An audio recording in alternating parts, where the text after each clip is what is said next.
The American West in its raw and unforgiving beauty has always been a land of second chances, but only for those who survive its cruelty.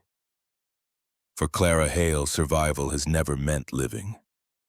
On the outer rim of a dust-blown town that barely says her name, Clara wakes and sleeps to the wind's whispers and the sting of judgment from people who never bothered to ask her truth. Her world is one of cracked wood, worn-out scripture, and the ache of memories that refuse to fade. In this desolate silence, where even the church bell no longer dares to ring, Clara has learned to exist like a shadow present but invisible. Once she had laughed easily. Once her world had been warm. But all that ended the day the fire took her husband and the left side of her face. The townspeople never forgave her for surviving. Rumors replaced compassion. They whispered that she talked to the dead, that she was cursed, that she had been marked. And Clara, worn down by pain and time, stopped defending herself. Her days were measured not in hope, but in repetition, feeding chickens, boiling potatoes, enduring Sundays alone in the back pew while the others sang 3 rows ahead. This is the world into which Neshoba stumbles, half-starved, wounded, and silent. He is a boy no more than 10 or 11, lying beneath a thorn bush with a blood-soaked cloth tied around his leg and fear radiating from his eyes. There is no mistaking what he is, Comanche, the very image of the enemy Clara has been taught to fear, but Clara doesn't move with fear. She moves with instinct, the kind buried beneath years of pain. Without a word, she lifts him trembling under his fevered weight and carries him inside. The boy doesn't speak her language. Clara doesn't know his, but pain has its own vocabulary. And over 2 nights, while she cleans his wounds, cools his forehead, and listens for footsteps on the dirt road, an unspoken bond takes root. In him, Clara sees the pieces of herself she thought had died, terror, silence, and the desperate hope that someone might still choose you. This act of compassion isn't grand. It's not declared or documented. It happens in quiet gestures, damp cloth herbal poultices, the faint rocking of a chair in the dark.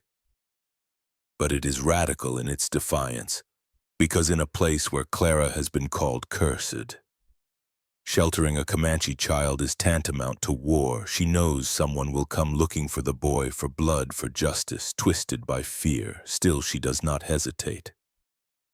The introduction of this story plants more than a plot, it sows the seed of redemption. Clara Hale is no longer just a forgotten widow. By choosing to save Neshoba, she rekindles the part of herself that once believed in warmth, in kindness, in love. In the wild hush of the West, before a single word is spoken, something begins to shift, not just in Clara's life, but in the land itself. The morning Beau McCrae first appeared, the wind had changed. It no longer whispered like it did on most days. It watched. Clara Hale stood barefoot on her porch, a chipped tin cup warm in her hands, steam rising like ghosts. Behind her, the boy Neshoba slept, curled under her dead husband's old quilt, breathing steady now, no longer rattling through fevered dreams. The fever had broken the night before, but Clara's pulse still hadn't. The silence around her home was sacred, hard-earned, and rarely disturbed. That's why she noticed him before she saw him. Something in the stillness tensed, a breath held in the landscape. A lone figure emerged on the horizon, walking, not riding, hat pulled low, step deliberate, like each one cost him something. Dust trailed from the hem of his long coat. He was too clean to be a vagrant, too slow to be a threat. But Clara didn't ease her grip on the cup. When he reached the leaning fence that marked the edge of her world, he paused, not uncertain, just respectful. One hand rested casually on the gate latch, the other hung near the revolver at his hip. Clara noted the stance, not aggressive but ready. A man who had seen trouble, maybe even caused it, but wasn't looking for it today. She didn't call out, didn't invite him in, just stood there, the wind tugging gently at the fraying hem of her dark blue dress, the one she wore most days because it was the only one that still held together. He tipped his hat once, low and slow. "Ma'am," he said. His voice was neither soft nor hard, just steady like a creek carving through rock. It carried with it the faint twang of somewhere southern, maybe Arkansas, maybe Tennessee, and something old. She nodded once, just enough to acknowledge him, not enough to welcome. His eyes flicked briefly past her toward the window where Neshoba's curtain had stirred. Maybe he saw the boy's shape, or maybe just the edge of the unknown. He didn't ask, didn't pry. "I ain't here to take nothing," he added. "And I sure as hell ain't here to sell you a Bible." Clara almost smiled. Almost. She hadn't done that in months. "What are you here for?"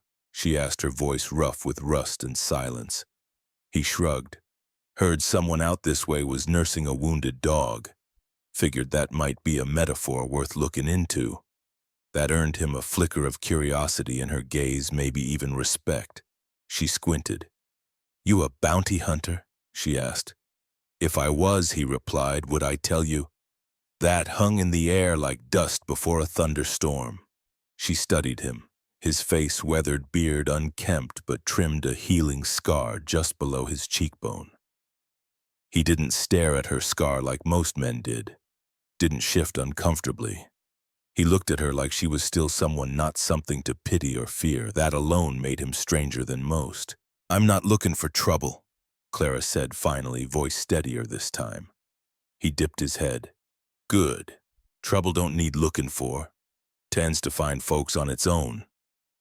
He turned then, like he was ready to leave, but paused. "You got water?" She didn't answer, just tilted her chin toward the well behind the house. He stepped off the road and into her world like it meant nothing at all. They didn't speak much that day. He drank, tipped his hat again, wandered behind the barn and made himself a quiet corner beneath the cottonwoods, where he laid down a small bedroll. No questions, no requests. Just stayed. Clara watched him from the porch as he moved, not like someone hiding, but like someone letting the land decide if he belonged. Neshoba peeked at him through the curtains, but said nothing. The boy didn't fear him, not in the way he still flinched at every bird call or sudden creak. That meant something. Later that afternoon, Clara stepped onto the porch and found a neat bundle of kindling stacked by the door. She hadn't asked. He hadn't told. But the wood was dry and cut clean, like someone had taken their time, like it mattered. That small act, unspoken and uncelebrated, sank deeper into her ribs than she expected. It had been a long time since anyone did something for her without asking anything in return. That night she left the door unlocked, not out of trust, but because something in the wind told her it was okay. Maybe it was foolish. Maybe it was brave. But Clara had survived years by listening not just to danger, but to absence. And something about Beau McCrae didn't ring empty. The next morning she found him hammering a brace into the old fence post out front. "It leans too far east," he said without looking up.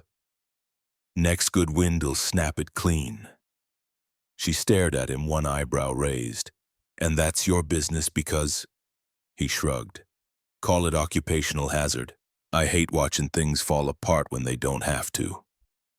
She could have told him the fence had been leaning for 3 years. She could have reminded him it wasn't his land or that she hadn't asked for help. But she didn't.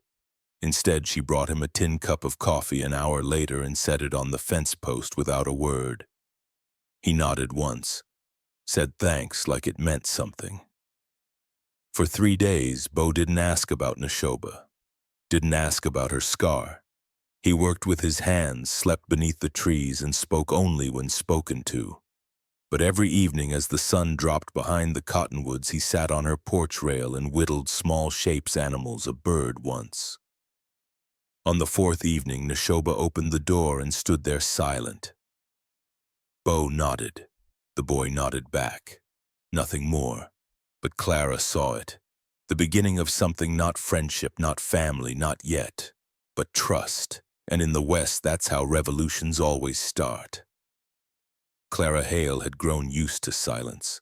It was safer than speaking. But silence, she would soon learn, could become a weapon, especially in the mouths of those who feared what they didn't understand.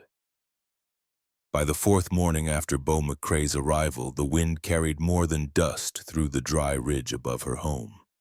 It carried whispers, dangerous ones. In town, folks had begun noticing strange things, footprints on the ridge. Fresh smoke rising from Clara's chimney late into the night, a shape moving behind her curtained window. Someone spotted Beau collecting water from her well.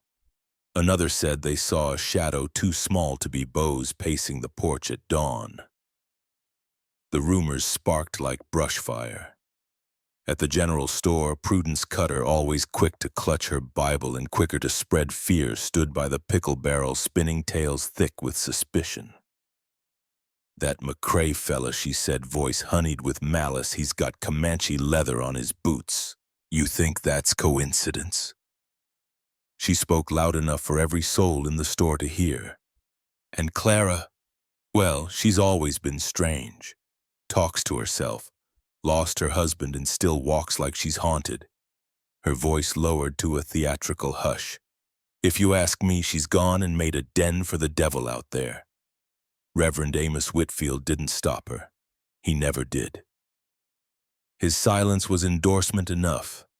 By sundown, the town had made up its mind. Something sinful was growing on Clara Hale's land, and righteousness demanded it be confronted. Clara felt the shift before they ever arrived. That evening, as she shelled peas on the porch, a stillness settled on the ridge, the kind that presses against the skin like a warning. Beau stood just inside the barn in the shadows, arms crossed, watching the dirt road wind toward them. He didn't say a word. He didn't have to. Clara saw them long before they reached the gate. 3 men on horseback, faces drawn tight with certainty, boots caked in judgment. The one in front smiled too wide to be genuine. His name was Tom Kinley, a rancher who fancied himself sheriff when the real one disappeared weeks ago. "Evening, Miss Hale," Kinley called, reining his horse at the gate. "We just came by to make sure you were safe." Lot of strange things happening lately. Clara didn't rise from her chair. She didn't offer pleasantries. "I'm fine," she said flatly. "Well, that's good to hear. Word is you might have a guest." His eyes narrowed toward the house. "Thought we'd offer some company." Inside, the floorboard creaked. She knew Neshoba was listening from the back room. Her hand paused in the bowl of peas, tightening slightly. Beau stepped forward, then slow and calm, wiping his hands with a rag like he'd just finished repairing a wagon wheel. "Don't mean to interrupt," he said, "but the lady's already got company, and I reckon that's all she needs tonight." The men bristled. Their horses shifted uneasily. Kinley spat in the dirt. "You sure know how to pick your friends, Clara." She met his stare without blinking. "So do you." The men didn't draw their weapons, but they didn't tip their hats either. They turned in a cloud of dust and resentment, and Clara knew without a doubt they'd be back with more men and fewer manners. That night, Clara sat on the floor by the hearth, Neshoba curled silently beside her, his head on her lap. She combed her fingers gently through his hair, but her mind spun with unease. The town wouldn't let this go. Not because of the boy, not even because of Beau, but because she dared to protect what they'd already condemned. The next morning, the threat didn't come on horseback. It came on foot, dressed in Sunday-best righteousness. 5 townsfolk stood at her gate. 3 women, 2 men, 1 preacher, faces pinched and flushed, not from heat, but from conviction. Prudence Cutter stood at the front, arms crossed over her chest, eyes sharp with self-appointed judgment. "Clara Hale," she called out, "you of all people." Clara stepped onto the porch slowly. Her palms were raw from splitting kindling, her braid undone from sleep. But her spine stayed straight. "I didn't invite you here," she said. "We're not asking permission." Reverend Whitfield replied, his Bible hanging from one hand like a weapon. This land doesn't belong to you if you're using it to harbor sin. The word dropped heavy, ugly, and loud. Sin. Clara asked, her voice low. He's a child. Shot. Alone. He's Comanche. Prudence snapped, venom cutting through every syllable. And you've taken up with a gunman who's got no name and no past. You think people haven't noticed what happens after dark? Clara's jaw tightened. Neshoba peeked from behind the curtain. Prudence's voice rose. You think you can hide behind your scar, behind that burned-down house and pity stories? We haven't forgotten, Clara. We remember your husband. We remember your little girl. The words struck like blows. Clara didn't move. But something inside her cracked when Tom Kinley, standing behind the women, tossed something onto the dirt. A doll. Cloth, red thread, black eyes. Familiar. Too familiar.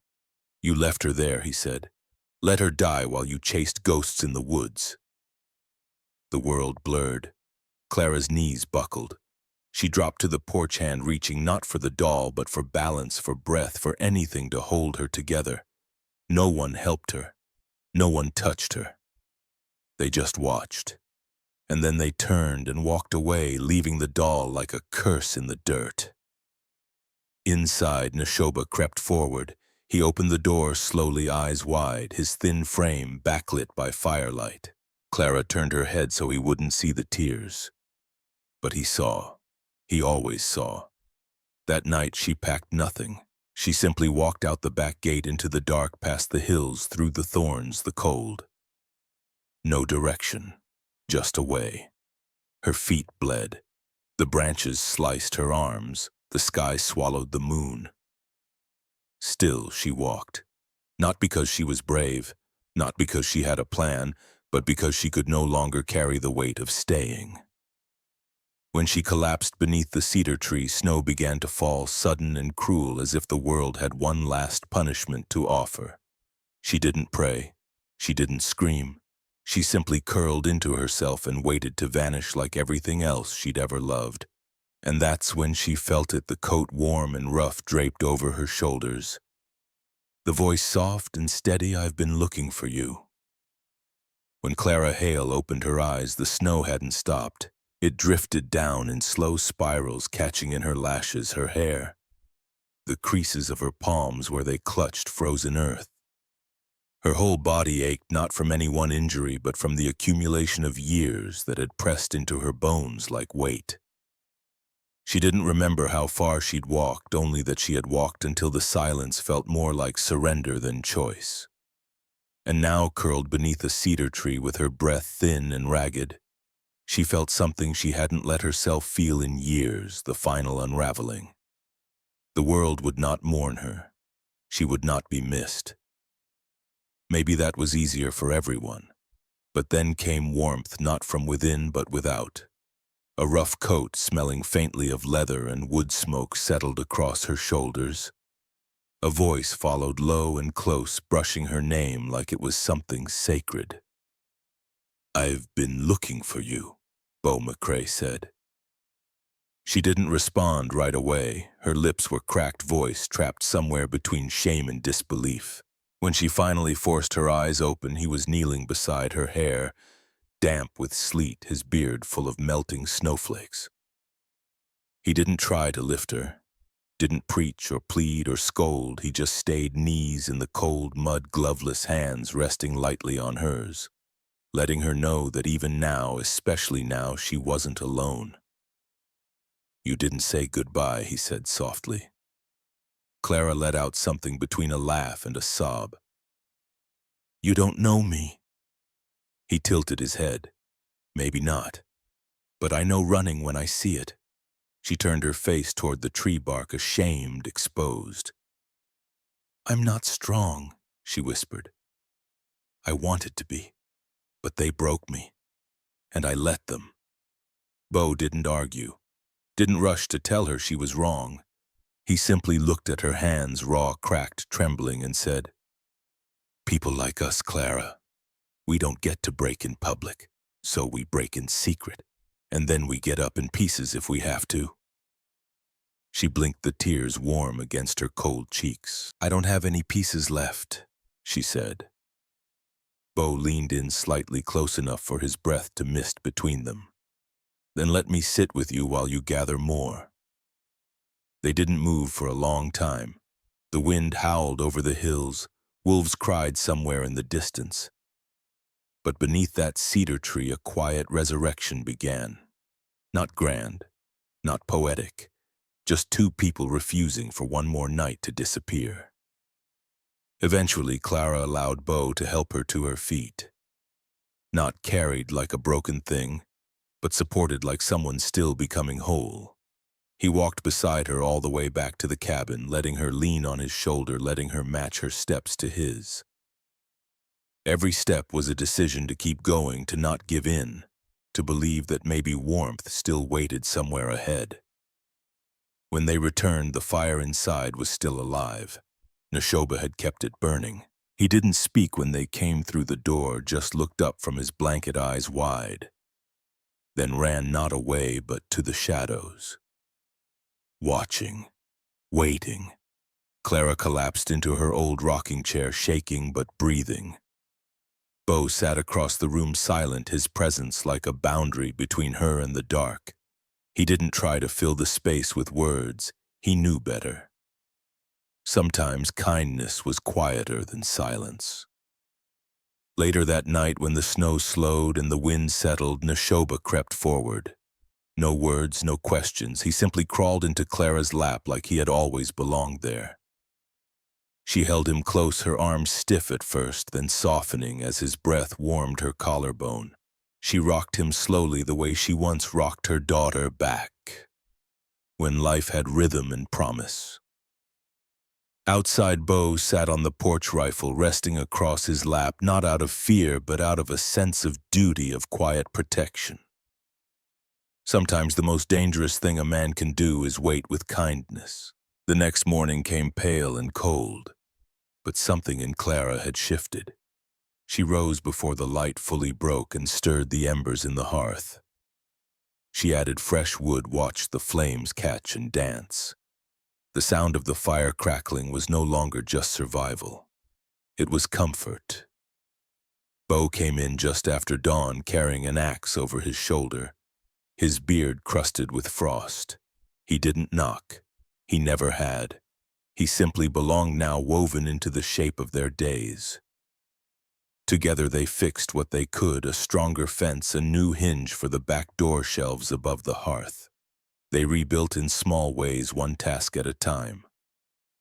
Clara's limp didn't vanish, but her stride grew steadier. Her hands, once trembling, found purpose again.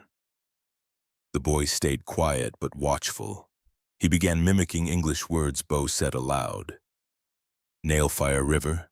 He learned by watching, by listening. And for the first time in a long while, Clara listened too, to laughter, to silence, to her own breath, unshaken by panic. Each night, Beau would sit on the porch while she read aloud from an old, tattered Bible, not for religion, but for rhythm, for something familiar to fill the gaps. Sometimes she'd catch him looking at her, not with pity, not with need, but like a man who respected the way she refused to stay broken.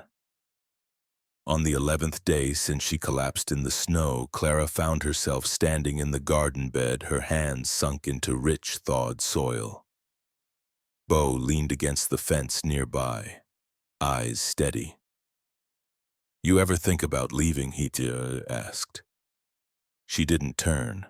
"Every day." "But you stay." "I stay," she said, pressing a seed into the dirt.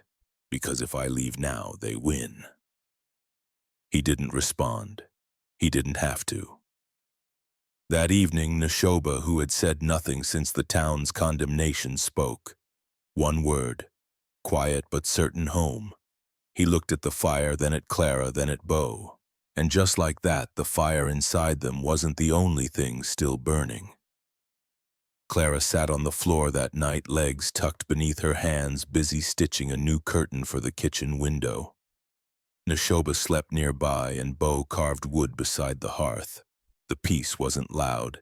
It didn't sing or preach.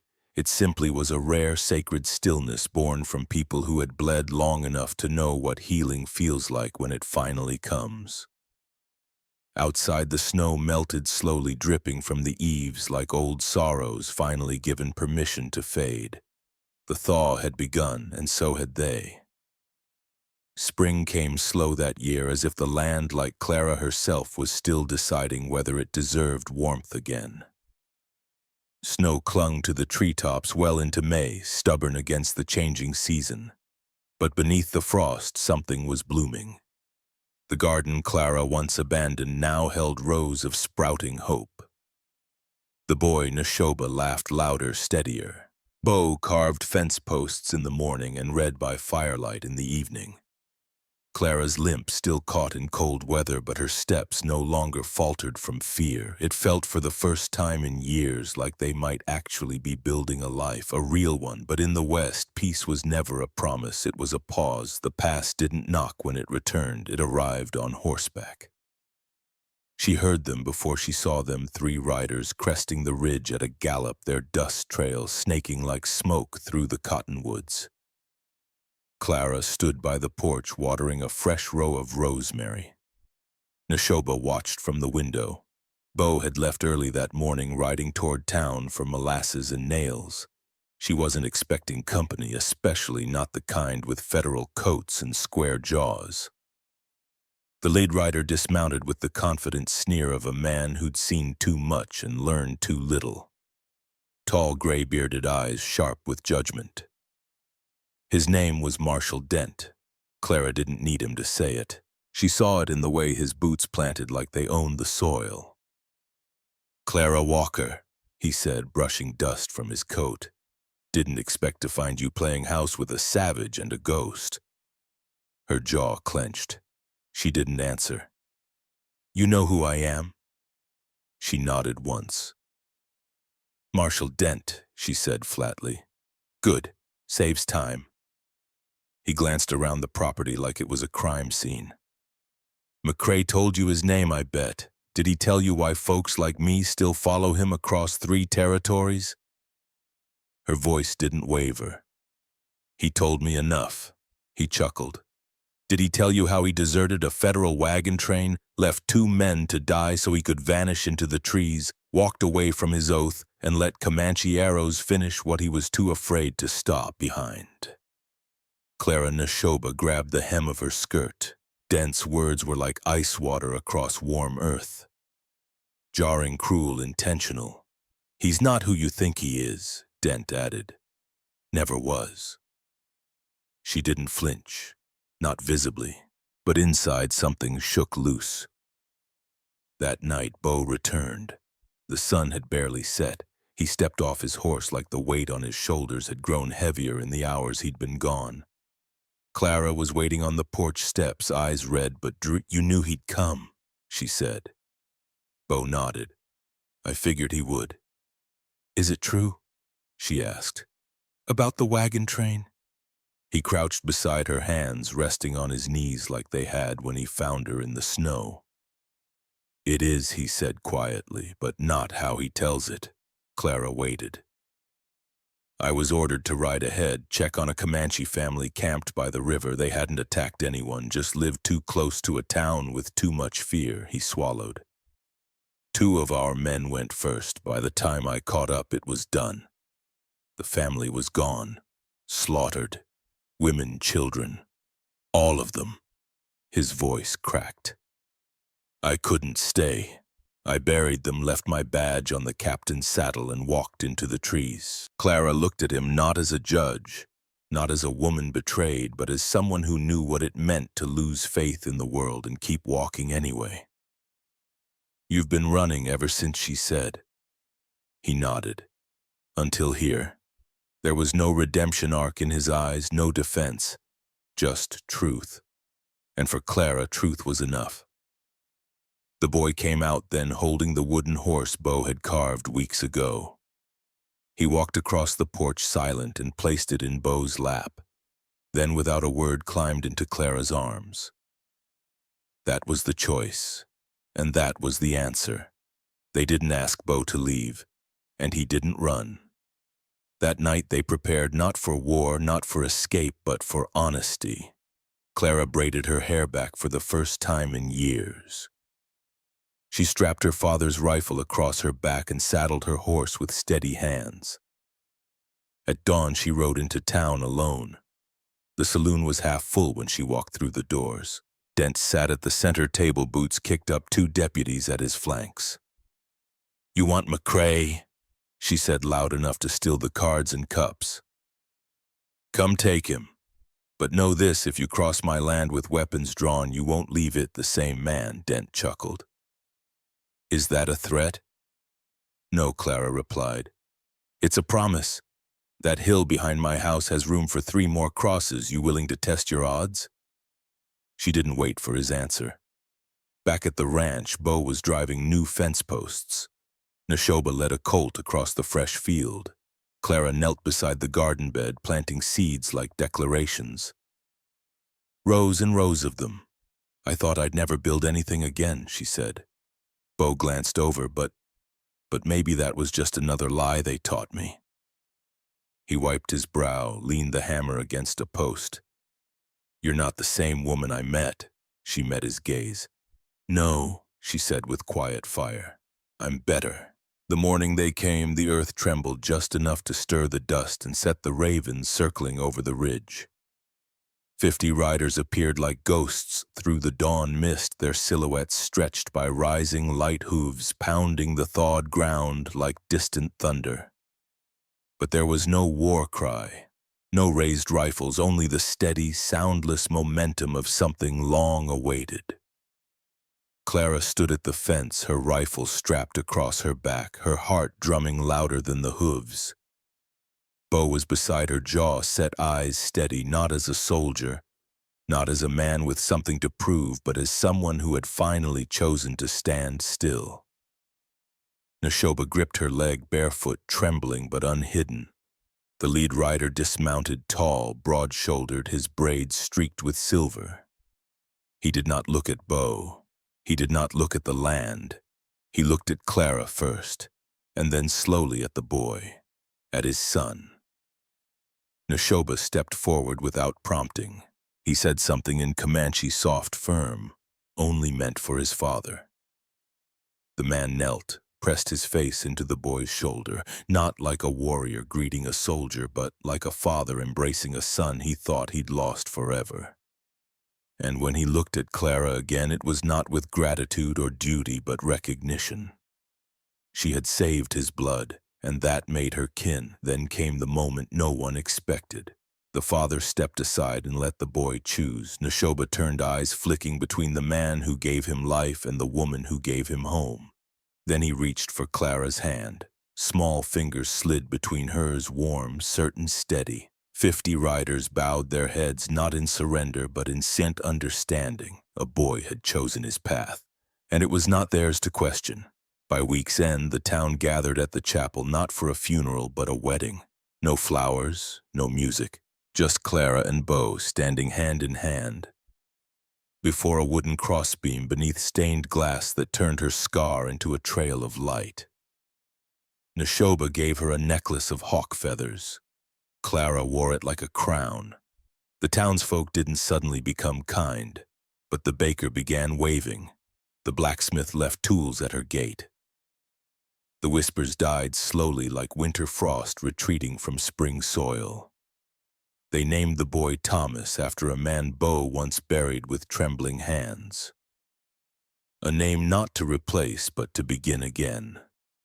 The ranch grew, the fields filled, colts ran wild through the creek bed, and in the evenings Clara sat by the fire brushing dirt from under her nails while Beau mended saddles and Thomas hummed old songs he hadn't yet forgotten. "Did you ever think we'd get here?" Beau asked once.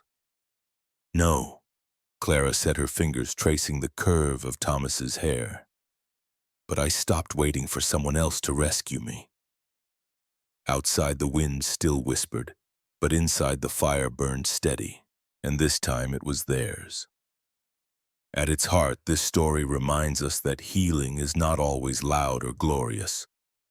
Sometimes it's quiet, slow, and born in places the world forgets. Clara thought her life was over. Branded by grief, by scars, and by a town that judged more than it forgave, she had every reason to give up. But in choosing to help a wounded child and in allowing a broken man to stay, she unknowingly chose to live again. The lesson is simple but powerful. Family can be chosen and redemption is possible even after the deepest wounds. We are not defined by what others say we are, nor by the pain we carry, but by how we choose to rise from it. Sometimes it only takes one act of kindness, a coat in the snow, a fire kept alive, a child held in silence to begin again. We all carry ghosts, but if we're brave enough to face them, to sit beside them in the dark instead of running, we just might find something stronger than survival belonging. And in a world that forgets people like Clara and Beau, stories like theirs remind us.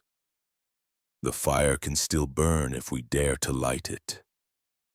If this story moved you, if you saw a piece of yourself in Clara's quiet courage, in Beau's silent loyalty, or in a child's choice to love, despite the past, then I invite you to stay with us. Subscribe to the channel not just for more stories, but for more reminders that even in a world full of judgment, fear, and loneliness, healing is possible. Here we honor the quiet fighters, the ones who rebuild with scarred hands and stubborn hope. If that's you or someone you love, you belong here.